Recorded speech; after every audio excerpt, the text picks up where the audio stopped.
Assalamualaikum warahmatullahi wabarakatuh. Kembali lagi kita pada pertemuan kedua pada praktikum perkembangan hewan. Baiklah, pada praktikum perkembangan hewan pada topik kali ini kita akan mencoba membahas konsep dari gametogenesis, tentang teori yang mendukung gametogenesis dan beberapa metode yang digunakan pada praktikum gametogenesis. Meskipun kita tidak bisa melaksanakan praktikum secara langsung di laboratorium, setidaknya kita bisa mendapatkan gambaran bagaimana konsep dan teori pada topik gametogenesis ini, dan kita juga mencoba memanfaatkan metode apa yang digunakan untuk melihat gamet dari beberapa jenis hewan.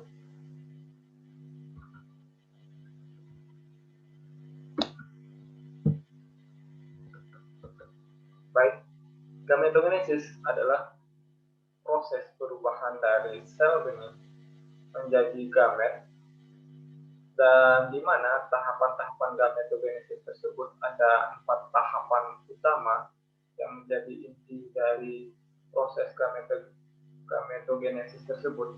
Yang pertama yaitu asal-usul sel benih atau bisa kita sebut biasanya dengan primordial germ cell atau sel germinativum primordial. Ini juga telah dipelajari di kuliah.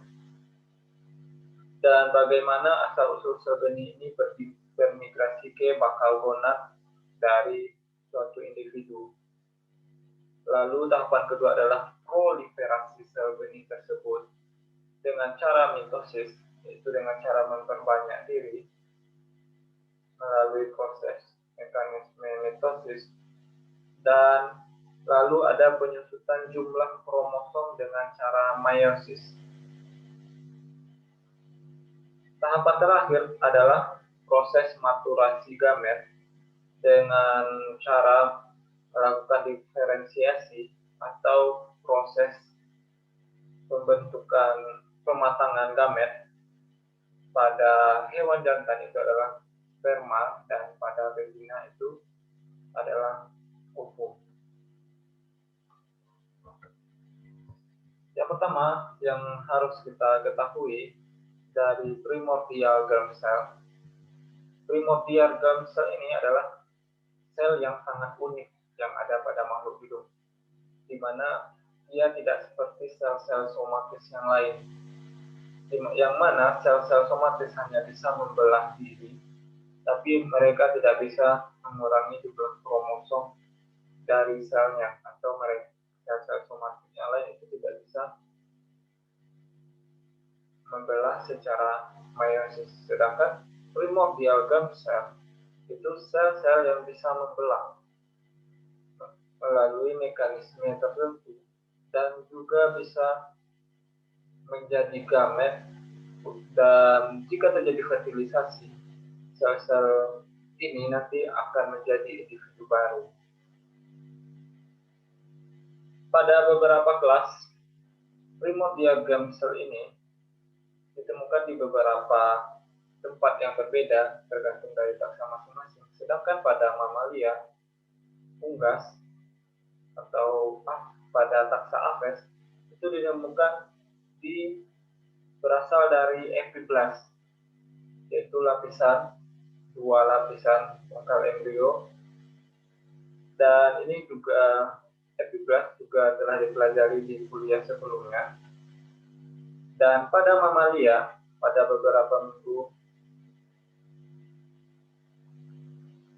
setelah fertilisasi, primordial germ cell itu sudah bisa dilihat. Kalau pada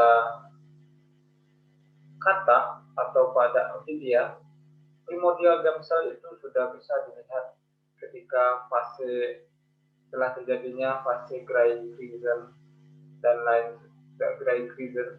Di sana sudah bisa dilihat pada salah satu bentuk dengan pewarnaan atau teknik tertentu, itu kita bisa melihat primordial germ cell. Sedangkan pada mamalia itu jauh lebih lama sehingga primordial germ cell baru bisa teridentifikasi.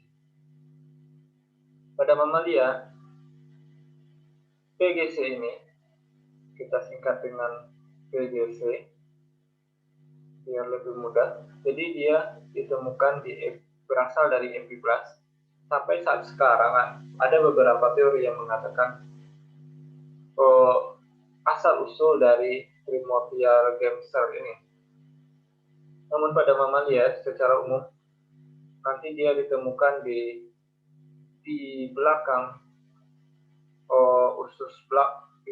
usus belakang atau hingga, dan itu dekat dengan allantois. Jadi nanti germ cell ini dia akan bermigrasi melalui mesenterium dorsal atau dorsal mesentri dan akan masuk ke genital ridge atau bumbung gonad atau bumbung genital. Dan ini adalah bakal gonad. Jadi primordial germ cell tadi melalui bermigrasi dari dorsal mesenterium tadi, dia akan terus bermigrasi ke bakal gonad. Di sini adalah bakal gonad. Dan setelah selesai bermigrasi, mereka akan menetap di sini dan terus mengalami proliferasi hingga nanti melakukan perubahan menjadi gamet, baik itu kalau pada hewan tersebut itu jantan, itu akan menjadi sperma, kalau betina itu akan menjadi ovum. Nah, pada saat gonad ini matang, maka germ cell juga akan semakin aktif membelah dan terus melakukan proliferasi.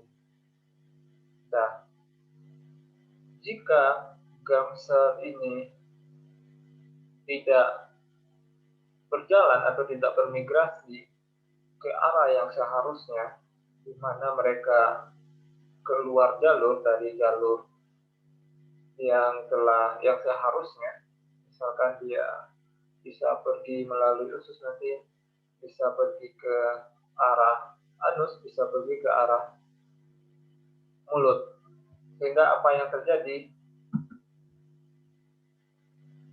akan terjadi seperti ini. Karena germ cell adalah sebuah sel yang sangat aktif membelah, jadi pada bayi-bayi yang germ cell-nya itu keluar dari jalur migrasi yang seharusnya, jika dia bermigrasi ke arah anus, nanti akan terbentuk tumor seperti ini yang disebut dengan teratoma atau terakarsinoma. Dan jika germ cell tersebut bermigrasi ke arah oral, ke arah mulut, maka dia akan berkembang seperti ini. Jadi bayi yang akan dilahirkan akan seperti ini. Hal-hal yang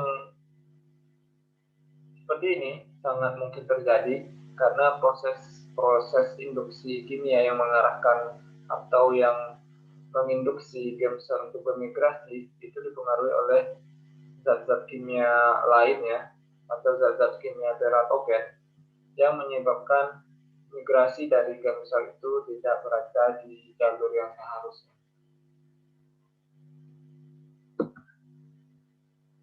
Secara umum seperti ini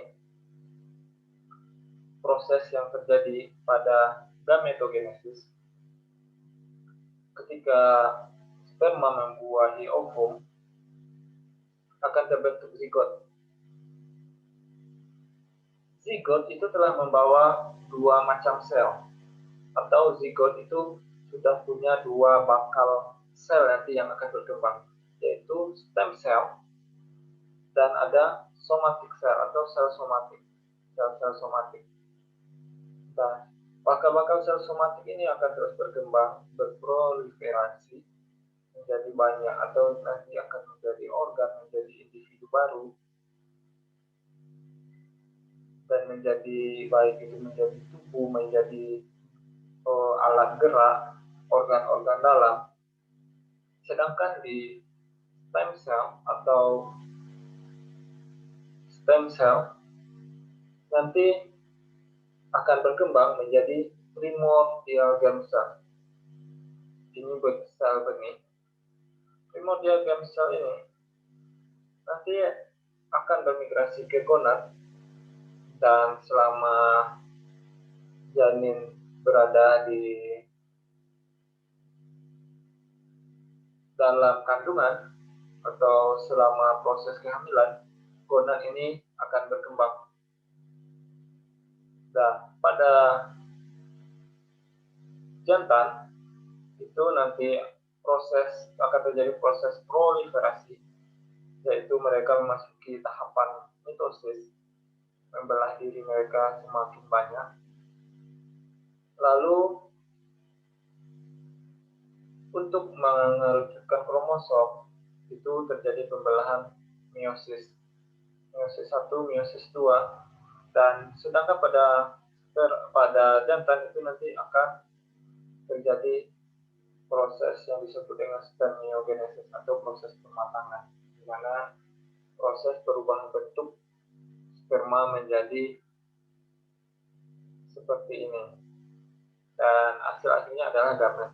Dan proses ini akan berulang kembali jika terjadi fertilisasi dan menjadi zigot. Begitulah seterusnya stem cell ini menjadi primordial germ cell, dan ini terus diwariskan dari satu keturunan ke keturunan berikutnya.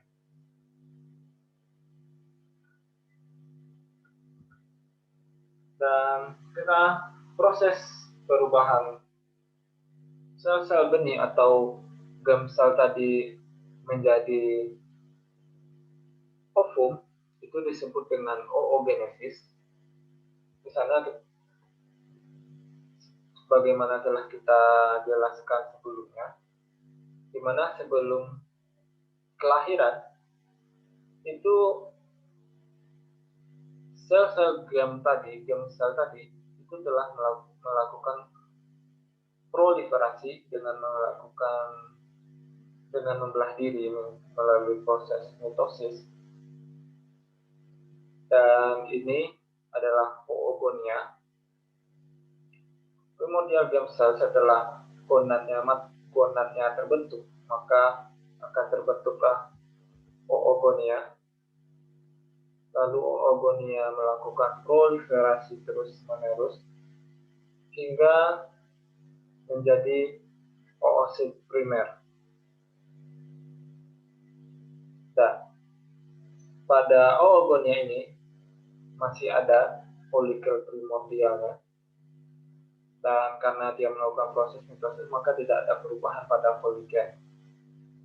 Jadi di dalam sel bakal ovum ini, jadi di dalamnya ada nukleus dan ada sel folikel dan oositnya. Jadi oosit itu dibungkus oleh folikel.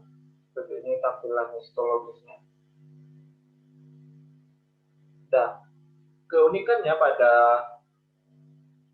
betina atau pada mamalia betina, di mana proses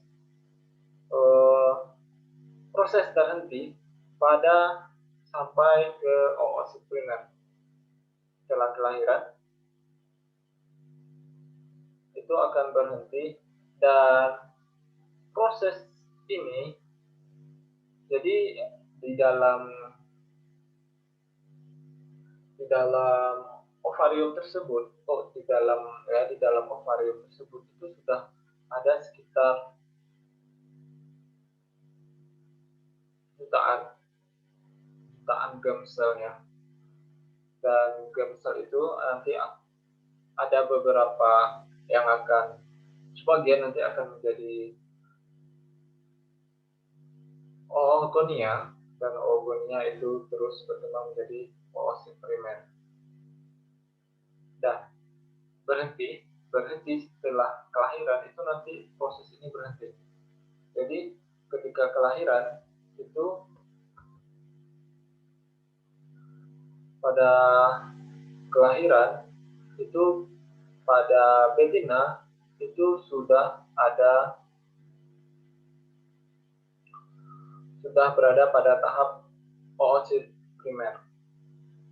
Dan setelah perempuan memulai masa pubertasnya kalau pada manusia, jadi proses ini berlanjut lagi. Jadi jika seorang perempuan kalau pada manusia itu sampai pada masa pubertas, maka dia akan sampai ke proses selanjutnya. Maaf sebelumnya, kita coba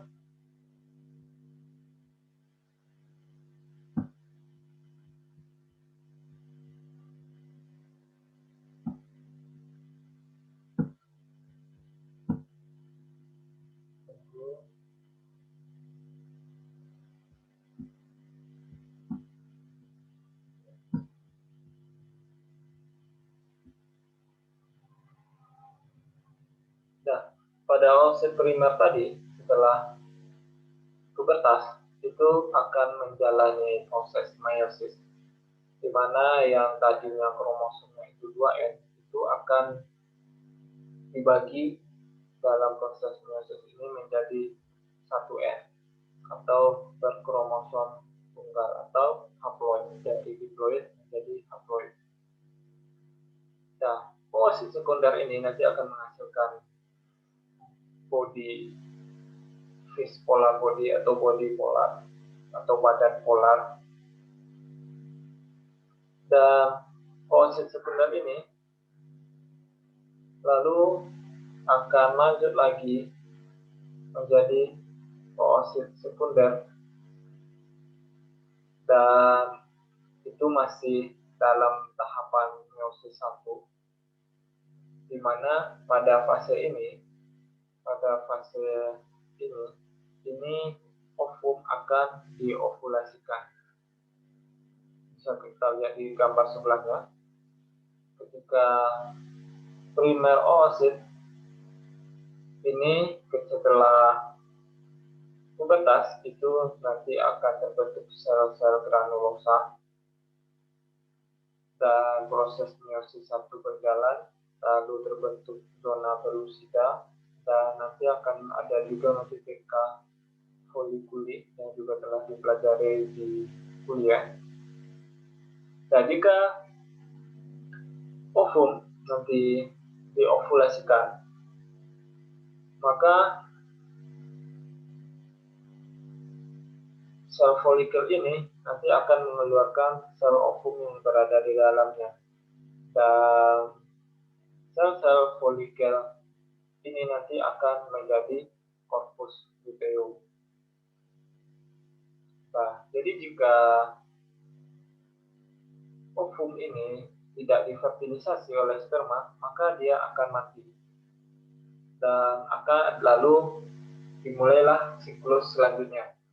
Namun, jika ovum ini difertilisasi, maka dia akan melanjutkan proses meiosis 2, lalu menjadi zigot. Nah, meiosis 2 ini akan menghasilkan badan polar kedua, dan badan polar kedua ini nanti juga akan mati. Nah, setelah ini terjadi fertilisasi, maka terbentuk zigot dan embrio. Nah, jika terjadi kehamilan atau jika terjadi fertilisasi, maka proses akan berhenti lagi hingga tercapai kelahiran, dan setelah kelahiran nanti akan proses siklus akan berjalan lagi seperti sebelumnya. Di sini bisa kita lihat pada grafik ini. Jadi sebelum kelahiran itu gemselnya itu atau sel-sel dindingnya itu sangat tinggi hingga bisa sampai 7 juta. Jadi begitu banyak, karena gemsel ini sangat aktif membelah di dalam ovarium. sangat aktif membelah hingga bisa mencapai 7 juta. Nah, 7 juta ini nanti akan terus, ini puncaknya itu pada bulan kelima hingga bulan ketujuh itu sangat tinggi pembelahan gamsanya. Dan pembelahan ini akan menurun jika akan mendekati kelahiran. Bisa dilihat di sini, ini adalah banyaknya germ cell yang ada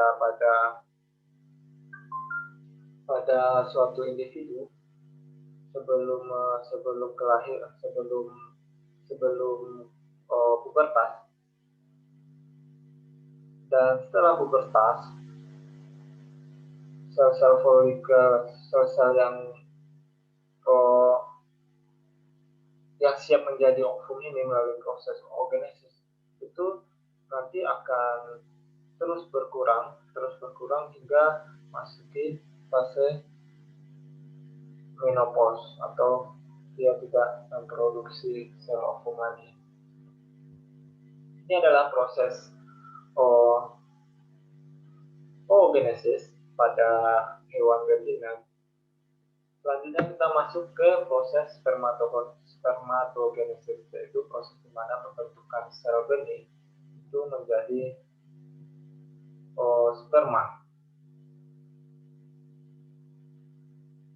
Ini bisa kita lihat ketika germ sel itu memasuki gonad jantan atau biasa disebut dengan testis.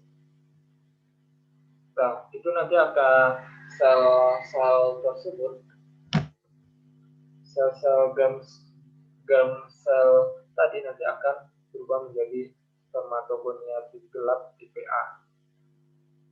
Nah, spermatogonia gelap tipe A ini nanti akan berproliferasi melakukan proses mitosis menjadi spermatogonia pucat tipe A yang berwarna pucat, sedangkan yang ini berwarna gelap, dan terus berproliferasi hingga begitu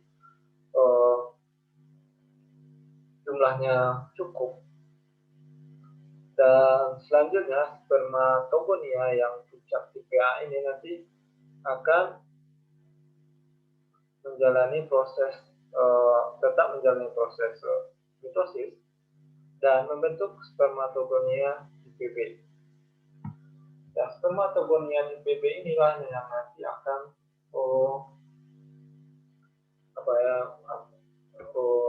dia nanti akan berdiam di sini, di dinding-dinding tubulus seminivorus di dalam testis, yang nanti akan berkembang menjadi spermatosit. Nah, kayak seperti ini spermatogonia tipe B tadi, dia nanti masih akan menjalani proses proliferasi dari pada tahapan mitosis atau pada proses mitosis dari spermatogonia tipe B itu akan menjadi spermatosit primer, di mana jumlah kromosomnya itu masih sama, yaitu masih diploid dengan 4C. Ini adalah durasinya. Nah, dari spermatosit primer itu nanti lanjut lagi ke proses meiosis. Proses meiosis itu saya rasa itu sudah diajarkan di mata kuliah genetika, jadi tidak perlu kita kaji mendalam di sini. Kita coba melihat gambaran secara umumnya. Nah, kita lanjut lagi setelah dari spermatosit primer ini itu terjadi pembelahan meiosis menjadi spermatosit sekunder. Nah, pada spermatosit sekunder ini jumlah kromosomnya udah haploid karena sedang menjalani proses meiosis. Dan setelah ini lanjut ke meiosis kedua. sehingga nanti akan menghasilkan 4 spermatid. Nah, 4 spermatid. 4 spermatid ini nanti akan masuk kepada tahap spermiogenesis atau tahap pematangan, di mana pembentukan organ-organ atau bukan organ, pembentukan bagian-bagian dari spermatozoa. Dan spermatozoa itu telah haploid dengan 1C. Ini singkatnya. Jadi tadi spermatogonia dipilih menjadi spermatosit primer atau primer ke spermatosit sekunder itu menjalani proses meiosis. Nah, dari spermatosit sekunder itu lanjut lagi proses meiosis keduanya menjadi spermatid.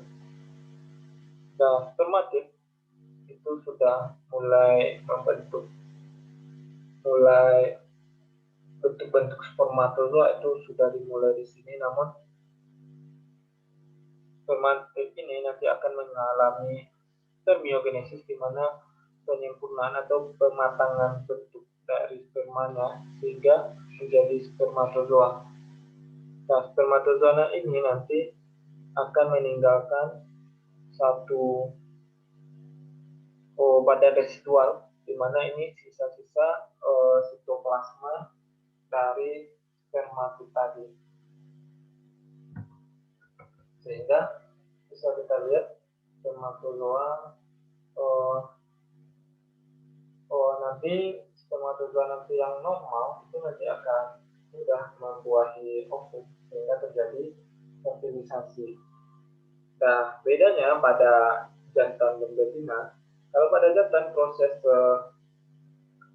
ini akan berlangsung selama hidup. Jadi siklus ini akan terus berulang selama hidup. Sedangkan pada perempuan itu ada batasan ovum.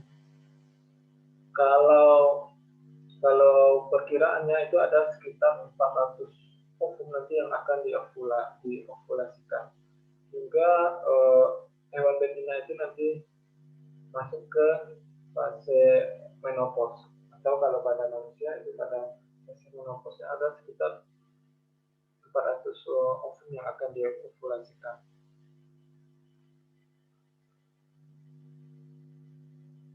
Selanjutnya, dan juga tambahannya, semua ini nanti akan tergantung dari juga dipengaruhi oleh lingkungan. Jadi siklus bisa dipengaruhi oleh lingkungan, siklusnya terganggu atau tidak, atau hasilnya terganggu atau tidak, misalnya seperti hasil spermatozoanya itu nanti normal atau tidaknya, sehingga dia mampu membuahi ovum, itu tergantung juga dari lingkungan.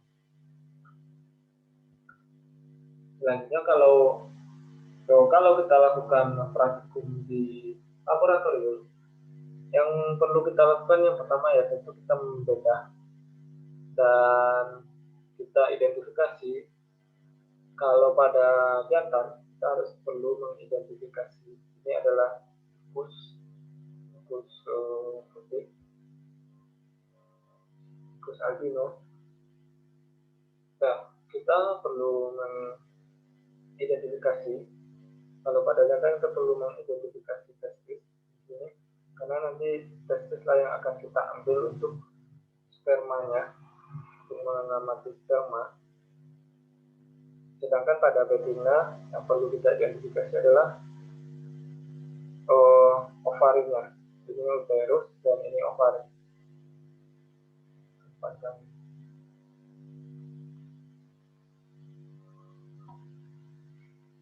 Ovarinya ini, maaf. Jadi ovari yang ini yang di atas yang panjang ini adalah uterusnya. Uterus. Nah, jadi ini pada mencit. Jadi pada praktikum struktur hewan atau pada kuliah struktur hewan kita telah melakukan praktikum minimal tahu bisa mengidentifikasi testis, walaupun praktikumnya juga dilakukan secara mandiri semester lalu.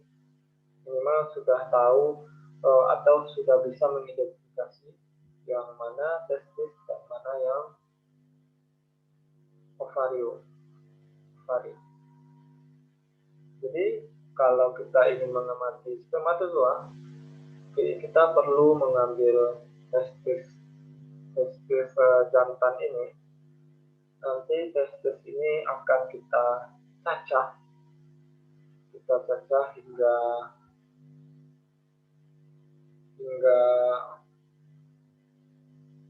sangat kecil,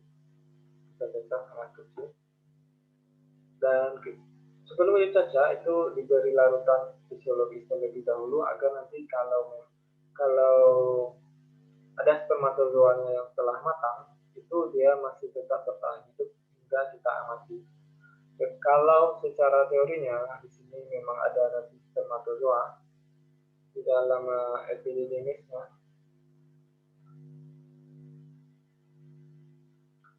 Lalu ini hasil pengamatannya ini diambil dari foto praktikum sebelumnya. Kalau pada praktikum ini kita menggunakan 3 macam hewan, yaitu hewan mewakili masing-masing kelas atau mewakili masing-masing taxa. Itu di amfibi kita pakai Faecervaria, sedangkan pada mamalia kita pakai Musculus tadi. Jadi di sini bisa kita lihat ini itu tipe bentuk dari morfologi dari spermatozoanya. Spermatozoa itu akan berbeda-beda pada masing-masing spesies. Di sini agak kurang jelas. Di sini bisa dilihat ini adalah spermatozoa pada testis Faecervaria. Jika di lab kita bisa melihat ini akan bergerak-gerak. Ini masih hidup dan ini akan terus bergerak hingga mereka hingga pada tahap masa hidupnya habis, nanti ini akan mati atau larutan fisiologis tidak mampu lagi mendukung daya hidup si sperma ini tadi. Sedangkan di sini ini adalah bentuk dari sperma musculus, di sini nggak jelas.